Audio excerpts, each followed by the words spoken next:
2019 में जब general election conduct कराए गए थे, उस समय कई ऐसे स्टेट थे जहां बीजेपी अलायंस वाली एनडीए ने क्लीन स्वीप किया था। इसमें हरियाणा, राजस्थान और गुजरात जैसे बड़े स्टेट भी शामिल थे।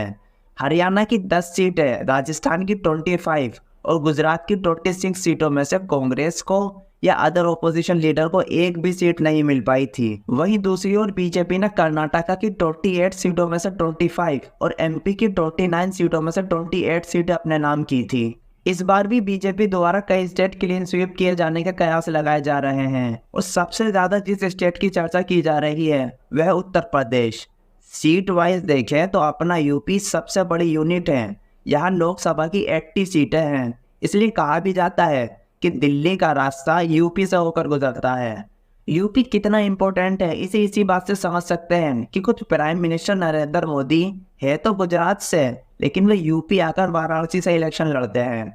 इसलिए नहीं कि माँ गंगा उन्हें पुकारती है, ये तो चुनावी सभा में बोलने वाली बात है, बल्कि इसलिए क्योंकि वे जानते हैं कि यूपी जनरल इलेक्शन में क्या रोल प्ले करने वाला है। लेकिन आज यहाँ आने के बाद लगता है कि न मुझे किसी ने भेजा है, न मैं यहाँ आया हूँ, मुझे तो माँ गंगा ने बुलाया है। बीजेपी का अगर कोई गढ़ है तो वह एमपी या गुजरात नहीं है, बल्कि यूपी ही है। जिसे आजकल कल्चरल रेवोल्यूशन कहा जा रहा है, उसका सेंटर यूपी ही है। अगर हिंदी बेल्ट में बीजेपी के सेकंड मोस्ट पॉपुलर लीडर की बात करें तो वह अमित शाह या राजनाथ सिंह नहीं है, बल्कि यूपी के चीफ मिनिस्टर खुद योगी आदित्यनाथ हैं।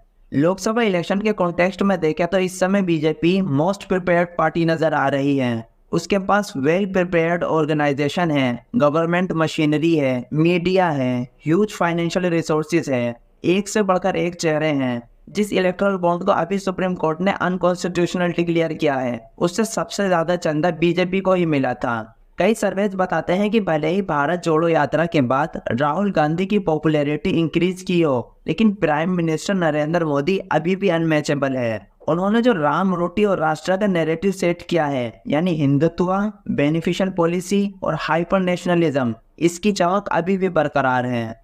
2014 के लोकसभा इलेक्शन में एनडीए ने यूपी की 80 सीटों में से 73 अपने नाम की थी, जिसमें से 2 सीट अपना दल की थी और 71 बीजेपी की। बाकी 5 सीटें सपा ने जीती थी और 2 सीटें राहुल गांधी और सोनिया गांधी ने अमेठी और रायबरेली से जीती थी।